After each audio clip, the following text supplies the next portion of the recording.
नमस्कार, आप देख रहे हैं न्यूज 24 और हमारे खास बंगाल कॉन्क्लेव में आपका स्वागत है। आपके साथ में हूं मानक गुप्ता। इस कॉन्क्लेव में आप जानते ही हैं, न सिर्फ बंगाल की राजनीति से डायरेक्टली जुड़ी हुई हस्तियां हमारे इस प्रोग्राम में आ रही हैं, बल्कि साथ ही देश के उन तमाम नेताओं को हम इस कार्यक्रम में शामिल कर रहे हैं जो बंगाल में दूसरे राज्यों से भी चुनाव प्रचार करने जा रहे हैं। मुकाबला आप जानते ही हैं, त्रिकोणीय है। बीजेपी, टीएमसी और कांग्रेस और लेफ्ट, इन तीनों के बीच मुकाबला है। अब बीजेपी ने हर बार की तरह बंगाल को भी जीतने के लिए पूरी ताकत लगा दी है। उत्तर प्रदेश से भी कई बड़े नेता बीजेपी के, कई बड़े चेहरे बंगाल जा रहे हैं ममता दीदी को या चुनौती देने के लिए, बीजेपी को जीत दिलाने के लिए। योगी आदित्यनाथ आप जानते ही हैं, कई बार रैलियां भी कर चुके हैं। लेकिन एक और शख्स हैं जिनको खास जिम्मेदारी दी गई है।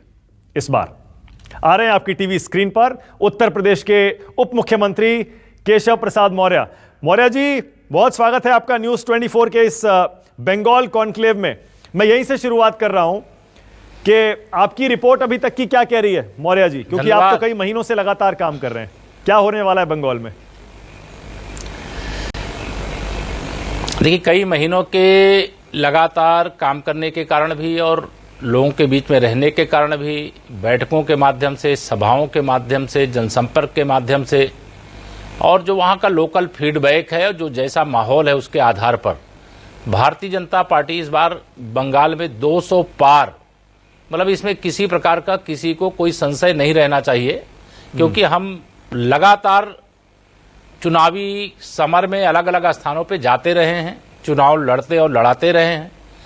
और मैं स्पष्ट देख रहा हूं 2017 में जो स्थिति उत्तर प्रदेश में भारतीय जनता पार्टी के पक्ष में खड़ी हुई थी, उससे भी अधिक अच्छी स्थिति वर्तमान में पश्चिम बंगाल में भारतीय जनता पार्टी के पक्ष में है। इसलिए अगर हमारे वर्तमान के नंबर देख करके कोई ये कहे कि अभी भारतीय जनता पार्टी इतनी सीटें नहीं जीतेगी, तो वो बहुत बड़ी गलतफहमी में है। आज पश्चिम बंगाल का जनमानस ममता दीदी की सरकार को हटाने और भारतीय जनता पार्टी की सरकार को लाने और माननीय नरेंद्र मोदी जी पर विश्वास जताने के लिए कृत संकल्प है, उठ करके खड़ी हो गई है। और चुनाव को भाजपा तो लड़ रही है, कार्यकर्ता लड़ रहे हैं, लेकिन पश्चिम बंगाल की जनता ने स्वयं अपने हाथों में ले लिया है दीदी को हराने की जिम्मेदारी और भाजपा को जिताने की जिम्मेदारी। जी, आपने अभी तुलना की 2017 के चुनाव की 2021 के बंगाल चुनाव से। क्या आप यूपी के चुनाव की तुलना कर रहे हैं बंगाल के चुनाव से जो 2017 में यूपी में हुए थे?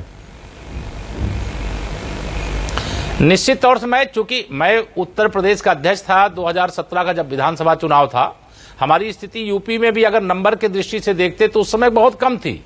लेकिन जब चुनाव परिणाम आए विधानसभा के, तो हम 325 के आंकड़े को छूने में सफल हुए थे। तो हमने उस समय 300 पार की बात कही थी। और आज हम संपूर्ण जो भारतीय जनता पार्टी का हमारा राष्ट्रीय नेतृत्व है, पश्चिम बंगाल प्रदेश का नेतृत्व है, और जो अलग अलग स्थानों से लगे हुए सभी हमारे वरिष्ठ नेतागण हैं, कार्यकर्तागण हैं, उन सब के फीडबैक के आधार पर ये कहने का मैं साहस कर सकता हूं कि अब की बार 200 पार पश्चिम बंगाल में भाजपा सरकार। लेकिन अभी तक के सर्वे तो मौर्य जी कह रहे हैं कि कांटे की टक्कर है, लेकिन ममता बनर्जी सरकार अपनी बचा ले जाएंगी, बीजेपी 100 के आसपास रहेगी। अभी तक के सर्वे ये कह रहे हैं।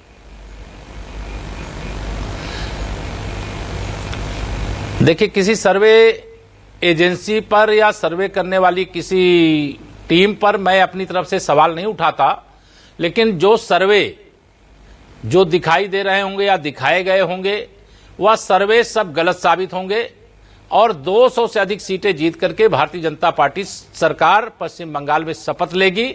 और पश्चिम बंगाल 10 साल के नहीं, लगातार आजादी के बाद से जैसे एक हथकड़ी बांध करके पश्चिम बंगाल वासियों को रख दिया गया, सभी प्रकार की सुविधाओं से वंचित कर दिया, भ्रष्टाचार, गुंडागर्दी, माफियागिरी चरम सीमा पर, लोग वहां पर लोकतंत्र का वास्तविक महत्व ही भूल चुके थे।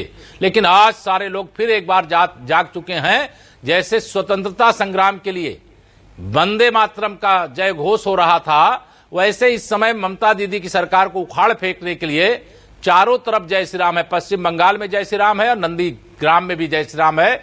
भारतीय जनता पार्टी सफलता के मतलब कीर्तिमान स्थापित करेगी जनता के आशीर्वाद से, माननीय नरेंद्र मोदी जी के प्रति पश्चिम बंगाल वासियों के विश्वास के आधार पर। जी ओके मौर्य जी, टीएमसी के नेता ये कह रहे हैं और उनके प्रवक्ता ये कह रहे हैं कि बंगाल से बाहर के जो लोग हैं, जैसे आप हैं, आप यूपी के हैं, या फिर योगी जी हैं, या फिर और बाकी राज्यों से बीजेपी जिन नेताओं को ला रही है, उनका बंगाल में क्या काम है? कह रहे बंगाल में इन लोगों को कोई नहीं जानता, इनका कोई असर नहीं होने वाला, ये सारे बाहरी हैं।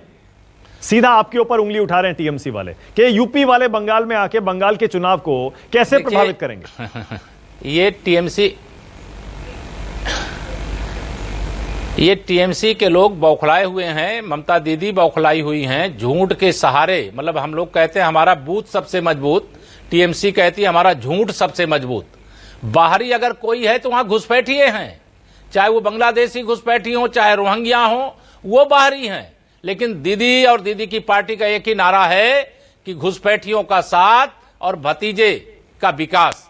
लेकिन भारतीय जनता पार्टी का नारा है सबका साथ, सबका विकास, सबका विश्वास। और पश्चिम बंगाल जो विकास से वंचित है उसको विकास की मुख्यधारा में लाने का एक संकल्प।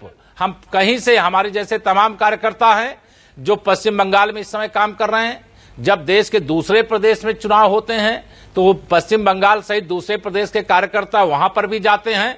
अगर टीएमसी का संगठन राष्ट्रीय स्तर का नहीं है, उनके देश भर के कार्यकर्ता उनके चुनाव का प्रचार करने के लिए नहीं आ सकते, तो जो देश के ही अंदर भारतीय जनता पार्टी के कार्यकर्ता हैं, पदाधिकारी हैं, मंत्री हैं या कोई दायित्व निर्वाह कर रहे हैं, अगर वहां पर वो चुनाव प्रचार के लिए संगठनात्मक सिस्टम को मजबूत बना करके लोकतंत्र के प्रति एक जो आस्था श्रद्धा है उसको प्रकट कराने के लिए पार्टी के द्वारा निर्धारित अभियान को चला रहे हैं, तो देश के अंदर से आए हुए पार्टी के ही कार्यकर्ता जब प्रचार करते हैं तो उनको बाहरी बताना और घुसपैठियों को अपना रिश्तेदार बताना, अपना खास बताना, तो यह स्पष्ट है कि उनकी रुचि घुसपैठियों में है और हमारी रुचि पश्चिम बंगाल वासियों में। जी ओके बहुत सारे एनालिस्ट और विश्लेषक जो हैं वो ये कहते हैं मौर्य जी कि जाहिर है हर चुनाव में ऐसा होता है, आप सही कह रहे हैं कि बीजेपी सभी राज्यों से जिस राज्य में चुनाव होते हैं वहां पर अपने नेताओं कार्यकर्ताओं को भेजती है।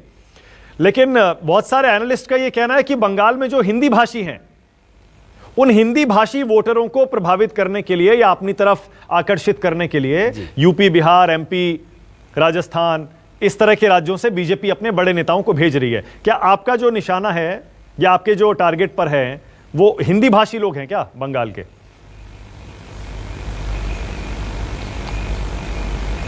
देखिए, हमारे प्रधानमंत्री जी देश के ही नहीं दुनिया के सबसे शक्तिशाली और देश के सबसे लोकप्रिय, गरीबों में, किसानों में, मजदूरों में, पश्चिम बंगाल में, तमिलनाडु में, महाराष्ट्र में, मध्य प्रदेश में, गुजरात में, उत्तर प्रदेश, यानी देश के सभी राज्यों में जो सर्वाधिक लोकप्रिय हैं, ऐसे हमारे प्रधानमंत्री माननीय श्री नरेंद्र मोदी जी का नारा है सबका साथ, सबका विकास और सबका विश्वास, एक भारत श्रेष्ठ भारत। वो हिंदी भाषा बोले चाहे वो बंगाली भाषा बोले, वो अंग्रेजी बोले चाहे वो तमिल बोले चाहे वो कन्नड़ बोले, इससे हमें फर्क नहीं पड़ता।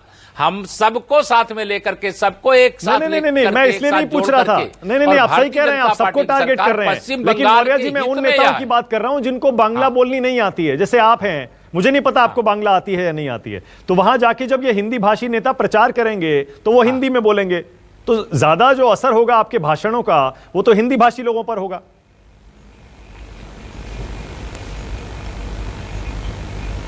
नहीं, ऐसा मानक जी ऐसा नहीं है। मैं चूंकि लगभग 3 महीने बीत गया है, मैं वहां प्रचार प्रसार कर रहा हूं। यह सही है कि मुझे बंगला बहुत टूटी फूटी समझ में आती है, बोल पाता हूं, लेकिन बंगाल के लोगों को हिंदी राष्ट्रभाषा है, सारे बंगाल के लोगों को हिंदी समझ में आती है।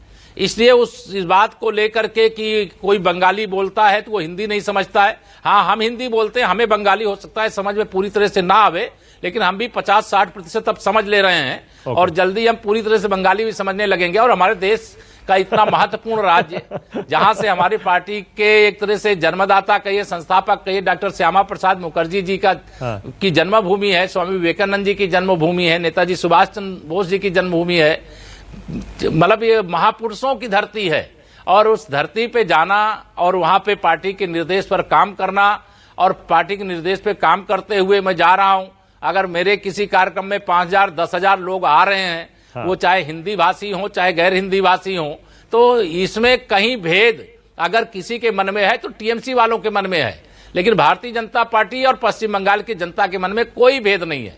वो सब हमारे हैं और हम उनके लिए प्रचार प्रसार कर रहे हैं। हम भारतीय जनता पार्टी की सरकार बनाने के लिए उनसे अपील कर रहे हैं। उत्तर प्रदेश के अंदर जो हम अच्छे काम कर रहे हैं, देश के अन्य राज्यों में जो हमारी राज्य सरकारें काम कर रही हैं, उसकी उनसे चर्चा कर रहे हैं, उनका विषय उनके सामने रखते हैं और पश्चिम बंगाल में क्या हो रहा है यह भी बताते हैं। तो वहां सारे लोगों ने मन बना लिया है, अब परिवर्तन वहां पर आवश्यक है और परिवर्तन के लिए कमल का फूल खिलना आवश्यक है। कमल का फूल सुशासन का प्रतीक है, विकास का प्रतीक है।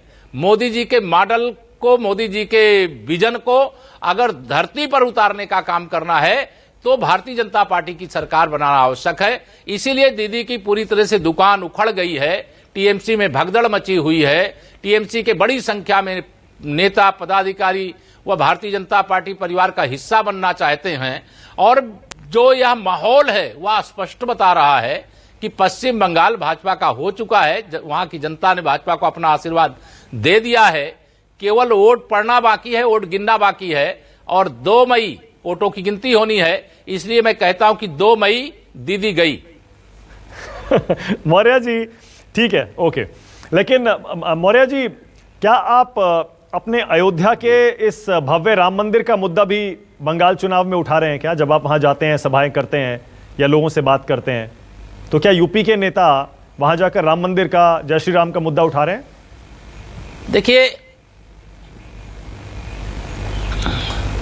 देखिए जय श्री राम कहना या जय श्री कृष्ण कहना या जय माता मां कहना या वंदे मातरम कहना या कोई अयोध्या में रामलला के भव्य मंदिर निर्माण का मुद्दा नहीं है, लेकिन अभिवादन में भी जय श्री राम, जो त्रेता युग से हनुमान जी महाराज कहा करते थे, जय श्री राम का नाम लेते थे और कोई बड़ी से बड़ी सफलता प्राप्त करते थे, उससे दीदी को चिढ़ होती है और लोग जय श्री राम बोल करके टीएमसी के लोगों को बताते हैं कि टीएमसी जाएगी और बीजेपी आएगी। मतलब वहां पे एक नारा बन चुका है, बच्चा बच्चा बोल रहा है, चाहे वह श्री राम लला की जन्मभूमि पर भव्य मंदिर निर्माण हो रहा हो और चाहे जम्मू कश्मीर से धारा 370 और 35A का अंत हो गया हो और चाहे ट्रिपल तलाक के विषय हो, चाहे इस देश के अंदर गरीबों, किसानों, मजदूरों के लिए अनेक योजनाओं का विषय हो, चाहे प्रधानमंत्री आवास हो, चाहे आयुष्मान भारत योजना हो, अनेक योजनाएं जो देश में तो चल रही हैं लेकिन पश्चिम बंगाल में नहीं चल रही हैं। और दीदी की कोशिश है कि केंद्र में जो सरकार है उसकी कोई योजना पश्चिम बंगाल में ना आने पावे। अरे भाई, क्या पश्चिम बंगाल के लोगों का केंद्र सरकार की योजनाओं पे हिस्सा नहीं है क्या? लेकिन अगर विरोधी सरकार होगी, भाजपा की सरकार नहीं होगी, तो पश्चिम बंगाल के लोगों को केंद्र सरकार की योजनाओं को प्राप्त करने के जो अधिकार है उससे वंचित किया जाएगा। तो पश्चिम बंगाल के लोगों ने तय किया कि हमें डबल इंजन की सरकार चाहिए, हमें मोदी जी की सरकार केंद्र में भी चाहिए और मोदी जी के निर्देश पर मार्गदर्शन में चलने वाली सरकार पश्चिम बंगाल में भी चाहिए। इसके कारण या सारे जो विरोधी कह लीजिए कोई त्रिकोणीय संघर्ष मैं नहीं कुछ कहना चाहता हूं। भारतीय जनता पार्टी पश्चिम बंगाल में भी 100 में से 60% मत हमारा है, 40% में बंटवारा है और बंटवारे में भी हमारा है। ओके, केशव प्रसाद मौर्य देखिए न्यूज 24 के बंगाल कॉन्क्लेव में बड़ी बात कह रहे हैं 200 सीटों से ज्यादा तो आएगा लेकिन 100 में से 60% वोट भी बीजेपी को मिलेगा। और मौर्य जी, आप कह रहे थे अभी कि जय श्री राम से दीदी चिढ़ती है, लेकिन अभी हाल में स्टेज पर चंडी पाठ कर रही थी, वो चुनौती दे रही थी आपको और बीजेपी को, कह रही थी मैं आपसे बड़ी हिंदू हूं, हो जाए मुकाबला आपके और मेरे बीच। ये तो दीदी को अगर चंडी पाठ करना पड़ा है मंच से, ये तो भारतीय जनता पार्टी की विजय उसी क्षण हो गई। ये चंडी पाठ पहले क्यों नहीं करती थी? पहले अपने को हिंदू क्यों नहीं बताती थी? पहले उन्होंने अपने बारे में क्या बताया है? और जब भारतीय जनता पार्टी वहां पर सरकार बनाने जा रही है, एक तरफा विजय की ओर जनता के आशीर्वाद से, कार्यकर्ताओं के परिश्रम और बलिदान से बढ़ रही है, तो उनको आज चंडी पाठ भी करना पड़ रहा है, मां सरस्वती की पूजा भी करनी पड़ रही है, स्वामी विवेकानंद जी की जयंती भी मनानी पड़ रही है। अन्यथा वह तो ऐसी शासक रही हैं कि मुहर्रम के जुलूस के लिए दुर्गा पूजा कार्यक्रम संपन्न होने के बाद प्रतिमाओं के विसर्जन को एक दिन रोकना चाहती थी। लेकिन आज मैं समझता हूं ये हमारी विचारधारा की भी विजय है और पश्चिम बंगाल के जनता की भी जीत है और उस जीत को, उस विजय को लोग अपनी आंखों से देख रहे हैं। अगर दीदी को यह कहना पड़ रहा मैं भी हिंदू हूं, तो इसका प्रमाण पत्र क्यों देना पड़ रहा है? चंडी पाठ मंच पे क्यों करना पड़ रहा है? इसलिए करना पड़ रहा है कि नंदीग्राम जय श्री राम। मौर्य जी, टीएमसी के लोग आरोप लगा रहे हैं कि आप एक भगवाधारी सीएम योगी आदित्यनाथ को बंगाल इसीलिए भेज रहे हैं ताकि हिंदू मुसलमानों को बांटकर आप हिंदुओं का वोट ले सकें। योगी जी को आप जहां जहां भेजते हैं सिर्फ मतों के, लोगों के विभाजन के लिए भेजते हैं। नहीं, उत्तर प्रदेश में देश के अन्य प्रदेशों में भी सभी लोग रहते हैं और सभी लोगों के बीच में उत्तर प्रदेश के मुख्यमंत्री और भारतीय जनता पार्टी के अन्य राज्यों के माननीय मुख्यमंत्री और हमारे सभी राष्ट्रीय नेता वहां प्रचार प्रसार के लिए जाते हैं। अगर जय श्री राम से किसी को नाराजगी होती है, भगवा से किसी को नाराजगी होती है, तो उसकी दवा भाजपा के पास नहीं है, उसकी दवा जनता के पास है। इस बार लोकतंत्र की अदालत में, पश्चिम बंगाल की अदालत में दीदी के जो काले कारनामे हैं, जो उनका भ्रष्टाचार है, जो उनका अत्याचार है, जो टीएमसी की गुंडागर्दी है, जो सैकड़ों कार्यकर्ताओं का खून बहाने का काम किया गया, फर्जी मुकदमों में लोगों को फंसाने का काम किया गया, जो किसान है वहां के 73 लाख उनको प्रधानमंत्री किसान सम्मान निधि से वंचित करने का काम किया गया, जो वहां का गरीब है उसको आयुष्मान भारत योजना में इलाज की सुविधा देने से रोकने का काम किया गया, प्रधानमंत्री आवास योजना को वहां जमीन पर नहीं लाने दिया गया।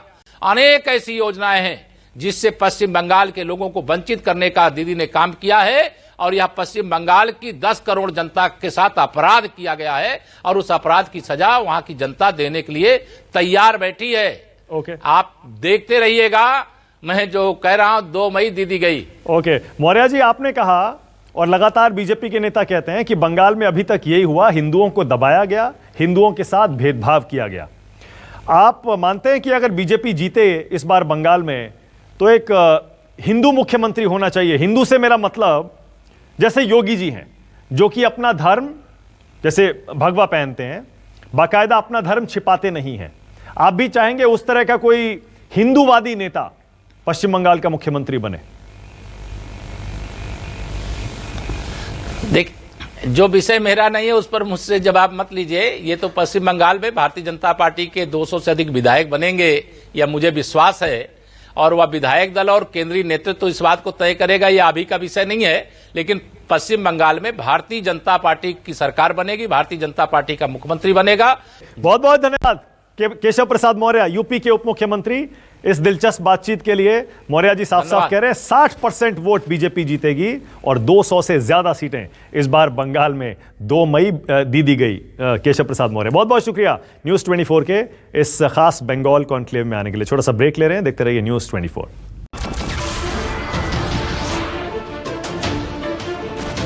नमस्कार, मैं हूं मानक गुप्ता। अगर आपको हमारा ये वीडियो पसंद आया हो तो इसे लाइक और शेयर जरूर करें, और हां, हमें सब्सक्राइब और फॉलो करना ना भूलें ताकि आप देश और दुनिया की कोई खबर मिस ना करें। तो जुड़े रहिए हमारे साथ और देखते रहिए न्यूज़ 24।